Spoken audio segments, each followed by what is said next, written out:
Sean Dyche has stirred fresh debate around Ibrox after making a striking admission about Rangers, with his comments coming at a time when Russell Martin's future as manager is under intense scrutiny. With growing speculation that the club could be eyeing potential replacements, Dyche's revelation has added another layer of intrigue to the ongoing discussion about who might be next in line to lead the Glasgow Giants. Let's break this down in today's video, along with all the other Rangers news from the last 24 hours. There is so much to discuss in today's video, so be sure to like the video and subscribe to the channel for daily Rangers content. But first, McCoy has revealed he wildly celebrated Rangers' late winner against Livingston in the pub. With 8 minutes of additional time in West Lothian, it looked like it was going to be another disappointing result for Russell Martin, with the game locked at 1-1. Up stepped Max Aarons, an unlikely source, to slam home at the back post on 94 minutes to secure a first 3 points of the season for the Ibrox club. The travelling support celebrated the late strike as they usually would for any last-gasp goal, before quickly reverting back to their chants of "Martin, get to F." It wasn't the only last-minute goal scored at the weekend, nor indeed Sunday afternoon, as Gabriel stunned Newcastle to complete a 2-1 comeback for Arsenal in the Premier League. McCoy revealed how he and his family watched both games from a London boozer, with wild celebrations happening all over the shop. "I sampled it myself at the weekend," he said, when speaking about the dramatic finish to Arsenal's game at St James. "Obviously, I went to watch the football, had Viv down, did the family things on Sunday, and went to the pub and watched the football. I'm sitting there, it was brilliant. There must have been about 8 TVs, 7 of them showing Newcastle versus Arsenal, and 1 had Livingston versus Rangers. And we got a 94th minute winner. Everybody, and I mean everybody, in the pub was watching Newcastle versus Arsenal, and don't get me wrong, I had one eye on it. Next minute, the guy next to me, I've jumped up and screamed at the top of my voice, and the guy next to me just about jumped out of his skin because he was watching the Arsenal game. But that's what a last-minute winner does to me, and does to every football fan. You can't beat it." Now, in a huge Sean Dyche reveal, out-of-work manager Sean Dyche has admitted that his return to the dugout will come down to timing, as speculation continues to link him with the Rangers job. The former Everton and Burnley boss has been mentioned as a potential successor to Russell Martin, whose position remains under heavy scrutiny after a poor start to life at Ibrox. Club legend McCoy is among those who have openly discussed Dyche as a realistic candidate should the under-fire coach be replaced. Rangers' struggles have been plain to see, with the team languishing in 8th place despite finally picking up their first Premiership win of the season against Livingston at the weekend. Martin has overseen just 5 victories in his opening 15 games, sparking angry protests from supporters who are increasingly losing patience. Speaking on the Call Yourself a Fan podcast, Dyche was candid about his approach to management, stressing that he is in no rush to leap back into the game.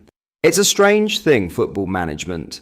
The job sort of comes and gets you. You don't just ring clubs and say, 'Any danger?' If the timing is right and they want me to come and do it, and interview and see if we get it. I'm alright at the minute. I'm quite enjoying watching what's going on rather than being immersed in it." Despite the pressure surrounding Martin, Rangers chairman Andrew Kavanagh and the club's owners, 49ers Enterprises, have so far stood by him. Yet growing discontent in the stands has raised questions about how long that backing can realistically last. Former Manchester United scout Mick Brown also voiced his surprise at Martin's continued stay, pointing to the dramatic late win over Livingston as evidence of the team's frailties. He argued that scraping through such fixtures is a far cry from the high standards expected at Ibrox, warning that fan unrest could ultimately prove decisive in the boardroom's thinking. In other news, Max Aarons hopes that his late winner against Livingston has gone some way to repairing his relationship with the Rangers supporters after a tough start to life in Scotland.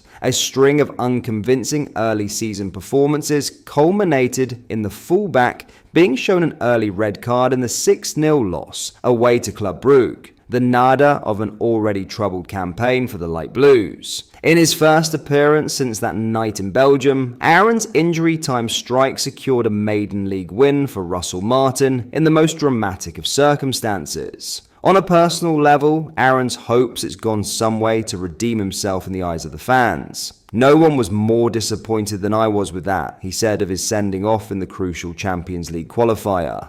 I've never been sent off in my career, and a moment like that, a lapse in concentration, was extremely disappointing for me, especially in a crucial game like that. It was always going to be a difficult game for the team, let alone with 10 men. So I knew I wanted to make up for that as quickly as possible.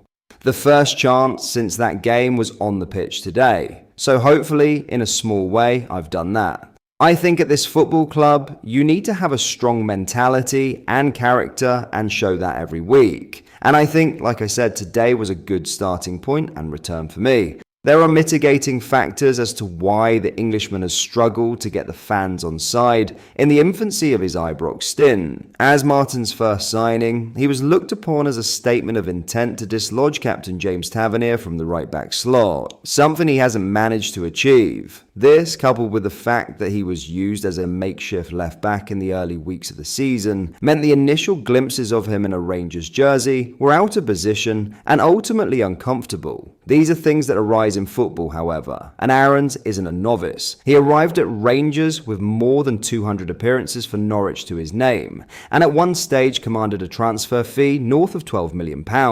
He even sampled one of the hottest atmospheres on the continent at the Mestalla in an, albeit unsuccessful, loan spell at La Liga giants Valencia. Rangers, though, are an altogether different prospect for the 25-year-old, who admitted that even the scale of the support in West Lothian was striking. He added, "No, it's different. It's different, I don't mean that in a bad way. I think it's just something that, in your first few games, you really realize it. And then it's about, overcoming that and showing that character to deal with that. I also think it's a privilege to have that support, coming here to an away stadium and having 3 stands. It felt like a home game. And then it's on us to reward them with that good performance for them to watch, but most importantly, a win. So I think the more we can do that now, and hopefully those wins are going to really push us forward and build a stronger relationship now with the group, the fans, everyone." As the defender's late winner hit the back of the net, there were scenes of bedlam from the bench to the stands in the home of the Setfair Arena. Almost instantaneously, though, the soundtrack turned from jubilation to jeers as the away following made their feelings clear about the head coach, despite earning a much-needed 3 points. It was an afternoon where the visitors exhibited promising spells of what they were capable of, but an inability to produce a dominant 90-minute performance allowed David Martindale's outfit to work their way back into the game and have genuine ambitions to take the victory until the winner at the death. While Aarons understands the fans' frustrations, he hopes that the victory in West Lothian can provide a genuine springboard for the season, and not another false start to a campaign that is already in danger of running away from his side. We know this being this far into the season now, and it being our first win is not good enough for this club, he admitted.